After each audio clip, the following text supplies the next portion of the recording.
할렐루야. 저를 한번 봐주세요. 왜 아무도 저랑 눈이 안 마주치죠? 한 번씩 눈을 마주쳐주세요. 다. 선생님들도. 예. 설교는 설교자가 혼자 하는 게 아니야.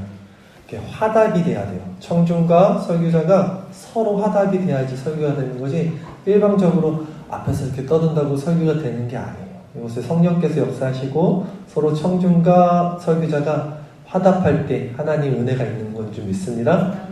연희야? 알겠죠? 네, 그러니까 한 번씩 봐주세요. 선생님 7살 때 생각이 나요. 아직도 저희 아버지가 좀 약간 범상치는 않으셨어요. 그랬던 것 같아. 아버지가 저를 딱 앉혀놓고 아무도 없는 방바닥에 책을 한 권을 딱 갖다 놓은 거예요. 가운데. 딱 마주한테서 저한테 이걸 시켰어요. 정신 1도 하사불성, 이걸 외우래요. 정신을 한 군데 모으면 하사불성, 안이 이루지 못할 일이 없는 거야. 그리고 자, 이 책이 공중으로 뜬다. 우리 아빠가 아직도 기억나. 7살 때. 그때 당시 TV에서 어떤 것이 유행이었냐면 초능력자 같은 거 있죠. 유리 갤러라는 분 아시죠? 선생님들은. 막 그런 게 한창 인기였어요. 우리 아빠가 거기에 꽂혔는지 저보고 어린 나를 두고 정신을 또 하사불성을 계속 외우라 그래요. 또 자, 정신을 모아. 책을 올려라. 이거 정말로 믿으면 그대로 이루어지는 거야. 그럼 우리 아버지가 책을 올렸어요. 진짜로. 근데 그게 지금 생각해보면 그 어떻게 올렸는지 모르겠어요. 제가 어렸으니까 아마 속았을 것 같긴 한데 그 어린 제 눈에 책이 공중에 떴어요. 진짜. 그 후는 아버지가 초능력을 발휘한 적이 한 번도 없는데 정말 기억이, 아버지가 책을 띄운 거야. 하여튼 그런 정서를 받고 자랐어요. 제가. 정말로 어린 나이에 사람이 정말로 믿으면 그 믿음대로 되는구나. 정신을 또 하사불성, 이거 항상 갖고 살다가 딱 여러분쯤 나이가 됐을 때 이제 교회를 다니면서 다 중학교 1학년 때였던 것 같아요.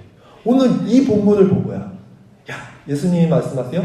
겨자씨만한 아주 작은 믿음만 있어도 이 산을 보고 이리로 옮겨라 이러면 산이 옮겨진다는 거야. 지금 제가 어떻겠어요? 이 본문을 읽고 또 정신이 또 하사불성이 또 생각이 난 거야. 맞아. 제가 진짜로 그래서 산을 보고 기도를 했어요. 그때부터. 웃기죠? 안 웃긴 민경아? 산을 보고 진짜 그 순수한 마음에 정신을 또 하사불성, 하나님, 제가 정말 겨자씨만한 믿음은 저한테 있습니다. 산아 옮겨져라. 나는 진짜 믿는다. 산이 옮겨질 거야? 진짜 믿었어요. 그리고 기도를 했어요. 진짜. 산이 옮겨졌을까 안 옮겨졌을까? 여러분 진짜 어땠을 것 같아요? 산이 옮겨졌으면 제가 여기 없죠. 제가 왜 여기 있으니까. 산을 옮겼으면. 산이 안 옮겨졌어요. 여러분, 성경을 문자대로만 해석하는 것을 세대주의라고 그래요. 문자대로 고지고대로 해석해요. 근데 그러면 안 돼요. 성경. 왜냐하면 성경은 비유와 상징 이런 것들이 섞여 있기 때문이에요. 그러니까 성경에 이런 말씀이 있어요. 네 눈이 실족하거든 오른 눈을 빼버려라. 예수님이 그래요. 또 손으로 잘못한 거 있으면 그 오른 손목 잘라버려. 그걸 정말 문자대로 고지고대로 해석하면 어떻게 돼요? 우리는 남아날 게 없어요. 그쵸? 뭐가 남아나겠어요? 그렇게 해석하면 안 돼요. 문자대로. 산아 옮겨라. 진짜 산아 옮겨져라. 이게 아니라는 거예요. 그러면 또 반대로 성경은 모든 것이 비유와 상징이니까 그래, 이거는 비유야. 이건 상징이야. 그렇게만 해석해서도 안 돼요. 모든 것을 비유와 상징으로 해석하는 것을, 좀 어려운 용어지만 알레고리적인 해석이라 그래요. 알레고리적 해석. 그렇게 상징적으로만, 비유적으로만 해석하는 거, 알레고리적 해석을 하는 것이 이게 이단들이에요. 그러면 우리가 어떻게 성경을, 오늘 이 본문, 우리가 조그만 믿음만 있어도 겨자씨 같은 믿음이 있으면 산을 옮길 수 있다는 이 본문을 어떻게 해석하는 것이 바른 해석인지, 그러면 산을 옮기는 믿음은 무엇이고 겨자씨와 같은 믿음은 무엇인지 말씀을 통해서 한번 배워보도록 하겠습니다. 오늘 본문 14절부터 우리 한번 읽어볼 텐데요. 14절, 그들이 무리에게 이르매 한 사람이 예수께 와서 꿇어 엎드려 이르되, 이 배경이 지금 뭐냐면 이 전 시간 기억나요? 변화산에서 지금 예수님과 제자들 베드로, 안드레, 요한이 그 신령한 하나님 나라의 영광을 보고 산 밑으로 내려왔는데 거기에 어떤 무리들이 있었어. 가만히 봤더니 제자들, 남은 9명의 제자들이 거기 있는 거예요. 그 제자들이랑 다른 무리들이 막 섞여 있는 거예요. 근데 그 중에 한 사람이 예수님께 막 와서 엎드려서 절하면서 이렇게 말합니다. 15절 16절이에요. 주여 내 아들을 불쌍히 여기소서. 그가 간질로 심히 고생하여 자주 불에도 넘어지며 물에도 넘어지는지라. 내가 주의 제자들에게 데리고 왔으나 능히 고치지 못하더이다. 어떤 사람의 아들이 간질로 인해서 막 물불을 안 가리고 막 넘어지고 막 큰일 나는 거예요. 그래서 제자들에게 데리고 왔다는 거예요. 근데 제자들이 못 고치고 있었어요. 그런 상황인 거예요. 이것을 전해들은 예수님께서 이제 이렇게 말씀을 하세요. 17절 예수님이 뭐라고 말씀하시는지 한번 볼까요? 예수께서 대답하여 이르시되 믿음이 없고 패역한 세대여 내가 얼마나 너희와 함께 있으며 얼마나 너희에게 참으리요 그를 이리로 데려오라 하셨어요. 처음에 이 성경을 딱 보고 이거 제자들에게 하시는 말씀 같은 거예요. 지금 제자들이 못 고치고 있으니까 내가 얼마나 너희에게 참아. 그동안 얼마나 가르쳤는데 귀신을 쫓는 역사도 내가 줬잖아. 그 전에 귀신을 쫓았거든요. 제자들이 예수님 전도여행을 보냈거든요. 왜 그러니? 라고 생각을 했는데 오늘 성경을 준비하면서 전체적으로 다 보니까 이게 지금 제자들에 대한 얘기가 아니라 그 무리들이 함께 있던 서기관들에게 하신 말씀이에요. 그게 어떻게 알았냐면 오늘 본문과 똑같은 내용이 마가복음에 이제 배경이 있는데 그 마가복음 배경을 제가 한번 읽어드릴게요. 마가복음 9장 14절부터는 이래요. 이에 그들이 제자들에게 와서 보니 큰 무리가 그들을 둘러싸고 서기관들이 그들과 더불어 변론하고 있더라 라고 그래요. 오늘 본문에 없죠? 서기관들이 제자들과 함께 변론 막 싸우고 있는 거야. 근데 온 무리가 곧 예수를 보고 놀라며 달려 문안하거늘 예수께서 물으시되 너희가 무엇을 그들과 변론하느냐? 너네 지금 무엇을 가지고 그 서기관들과 변론하고 있어? 라고 남은 9명의 제자들에게 물어보는 장면이었던 거예요. 무리 중에 하나가 대답하되 선생님 말 못하게 귀신 들린 내 아들을 선생님께 데려왔나이다. 귀신이 어디서든 그를 잡으면 거꾸러져 거품을 흘리며 이를 갈며 파리해지는지라. 내가 선생님의 제자들에게 내쫓아달라고 하였으나 그들이 능히 하지 못하더이다. 대답하되 이르시되 믿음이 없는 세대여 내가 얼마나 너희와 함께 있으며 얼마나 너희에게 참으리요 그를 내게로 데려오라 하시매 라는 거거든요. 그러니까 서기관들은 지금 제자들이 귀신을 쫓아내지 못하는 걸 보고 이놈들 봐라 지금 요거 딱 잡은 거야. 예수님도 안 계시겠다. 귀신도 못 쫓아내겠다. 그거 책 잡고 지금 그들과 변론하고 있는 장면인 거야. 그때 예수님이 변화산에서 내려오신 거야. 제자들이랑 3명의 제자들이랑 그걸 보고 그 서기관들에게 꾸짖으면서 그 상황을 종료하시는 장면이었던 거예요. 18절 말씀에 이에 예수께서 꾸짖으시니 귀신이 나가고 아이가 그때부터 나으니라. 이렇게 이 상황이 종료가 됩니다. 일단 이제 제자들이 예수님께 조용히 나와서 물어보는 거예요. 뭐라고 물어봤었냐면 우리 19절 말씀. 제자들이 이렇게 물어봅니다. 이때 제자들이 조용히 예수께 나와 이르되 우리는 어찌하여 쫓아내지 못하여? 예수님 왜 우리는 귀신을 못 쫓아냈을까요? 옛날에 분명히 쫓아낸 경험도 있었는데 예수님이 이렇게 대답해요. 이게 오늘 설교의 핵심 구절입니다. 20절 말씀 같이 읽어봅시다. 이르시되 너희 믿음이 작은 까닭이니라.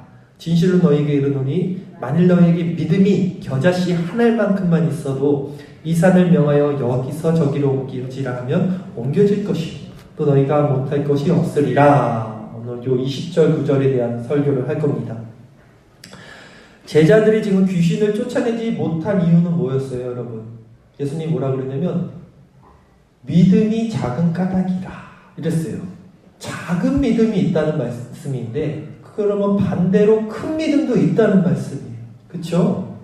너희 믿음이 작은 까닭이라 그랬으니까. 근데 먼저 성경이 믿음에 대해서 뭐라고 얘기하는지 믿음의 정의 한번 찾아봤는데요. 에베소서 2장 8절에 이렇게 말씀하세요. 믿음에 대해서 너희는 그 은혜에 의하여 믿음으로 말미암아 구원을 받았으니 이것은 너희에게서 난 것이 아니요 하나님의 선물이라고 믿음을 정의해요.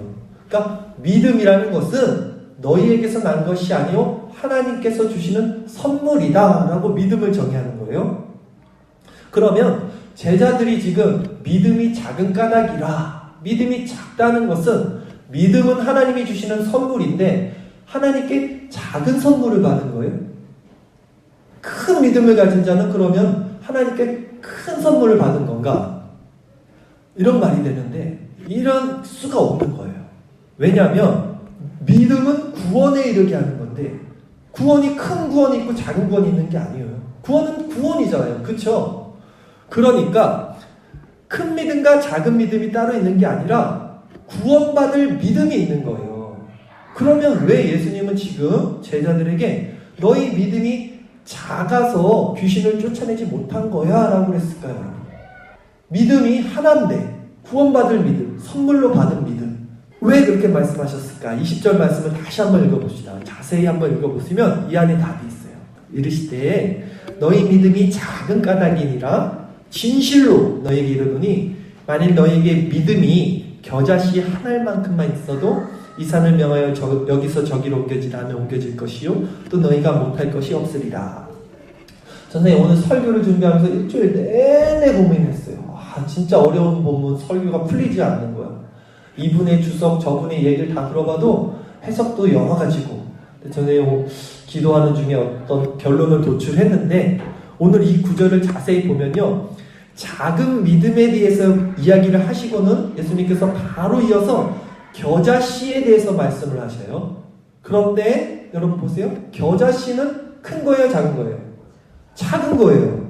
상식적으로 작은 믿음에 대해서 말씀하셨으면 그 다음에는 큰 믿음은 뭐다라고에 대해서 설명을 해주셔야지 맞는데 작다, 너희 믿음이 작기 때문에 그런 거야 라고 말씀하시면서 또 겨자씨에 대한 얘기를 해요. 작은 거에 대한 또 얘기를 한다는 거죠. 이게 도대체 무슨 말씀이냐?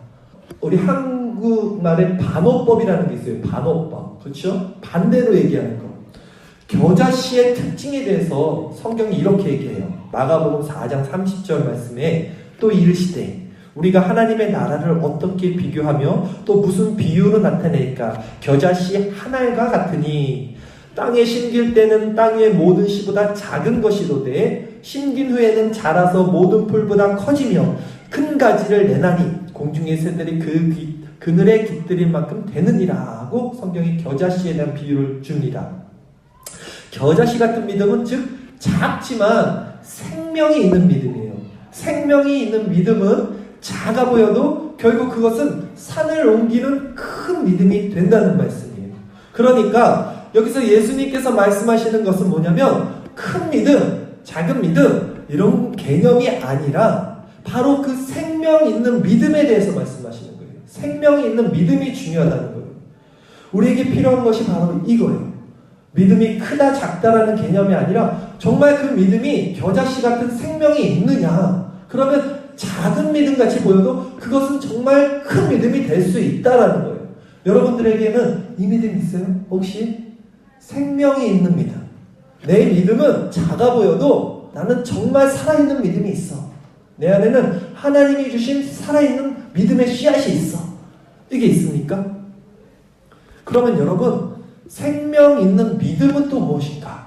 우리가 알아야 돼요. 그냥 우리가 뜬구름 잡듯이 믿잖아요. 믿음에 대해서.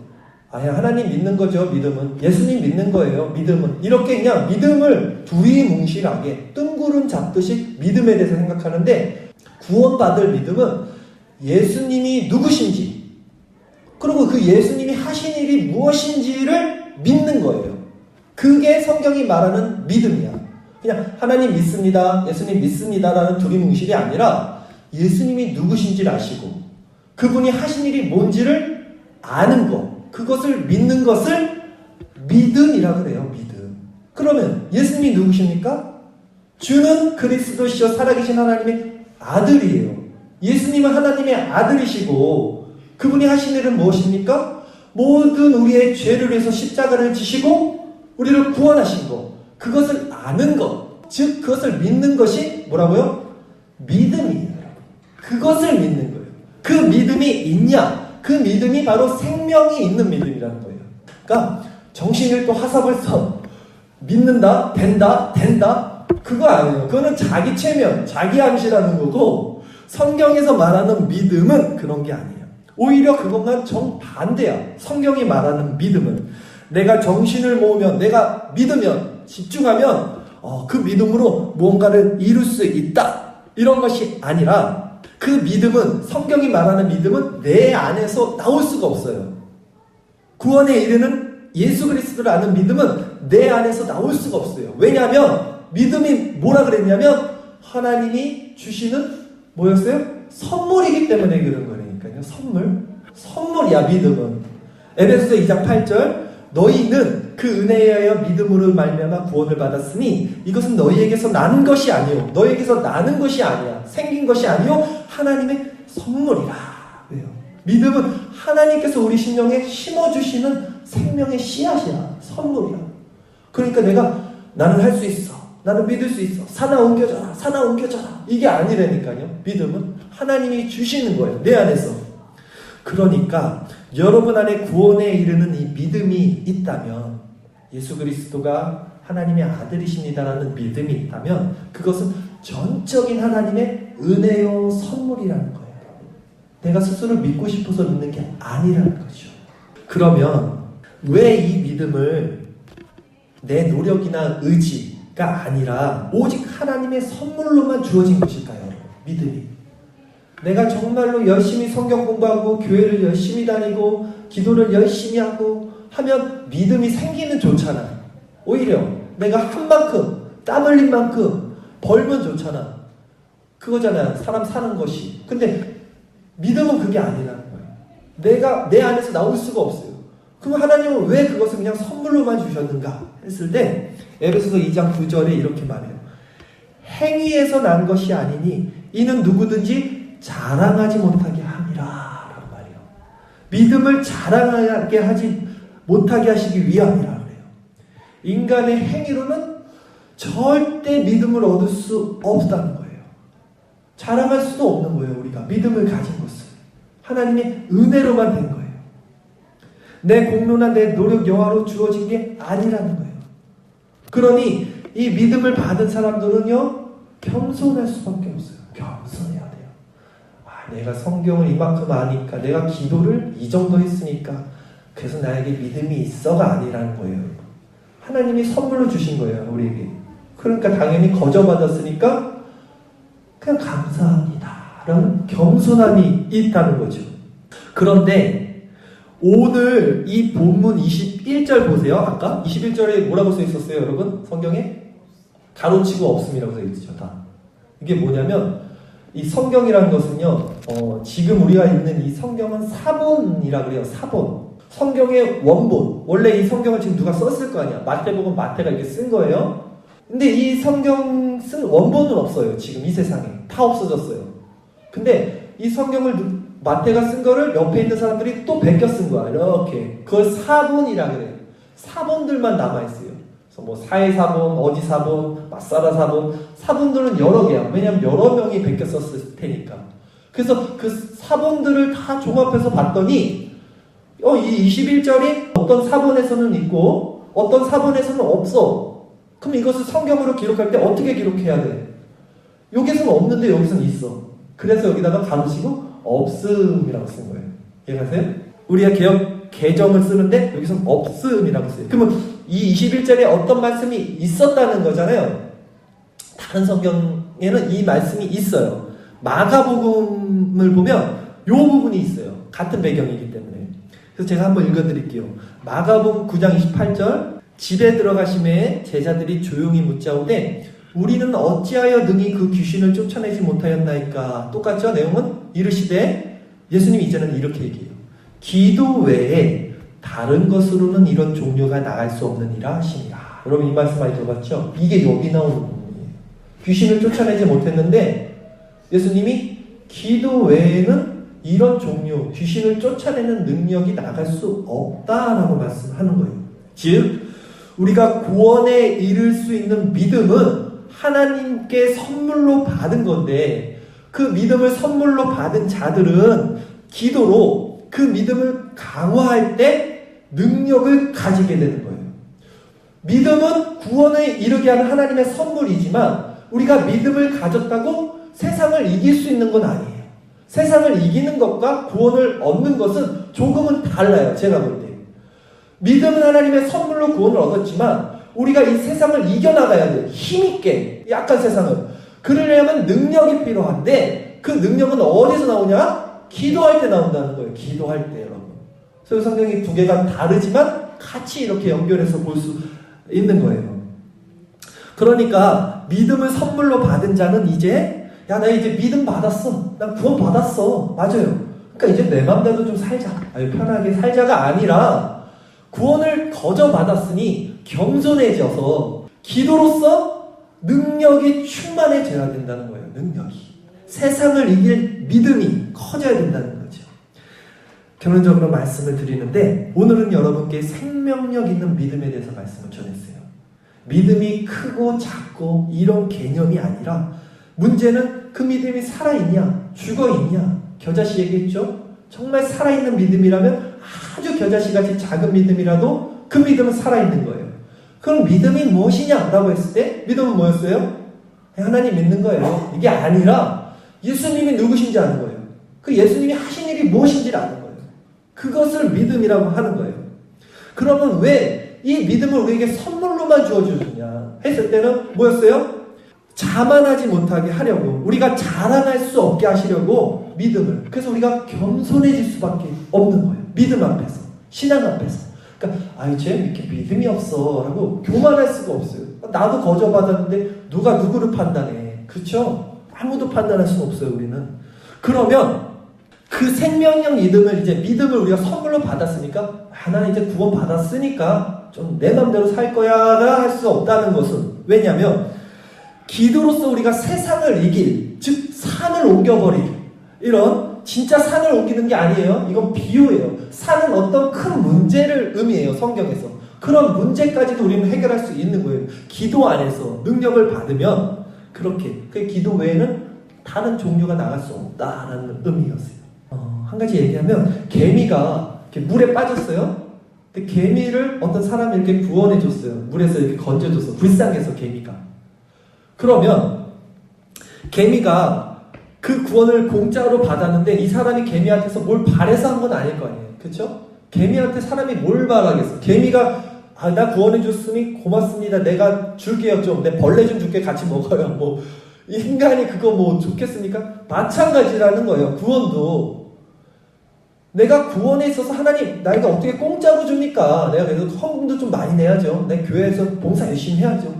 이런 것들은 그 구원에 대한 내 반응으로 일어날 수 있을지언정 구원에 있어서 조그만 어떤 여지는 아니야. 플러스 시킬 수 있는 여지가 아니라는 거예요. 구원을 위해서 내가 기도 열심히 해야지. 내가 누굴 도와야지. 헌금해야지. 요게 구원의 조건이 아니라는 거예요.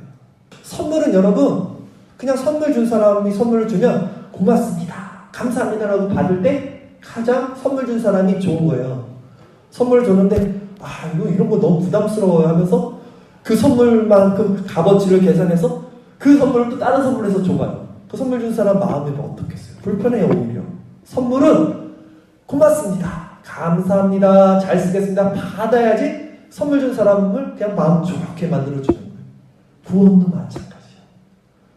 우리가 구원을 믿음을 선물로 받았으면 구원으로 이를 믿음을 선물로 받았으면 정말 하나님 감사합니다.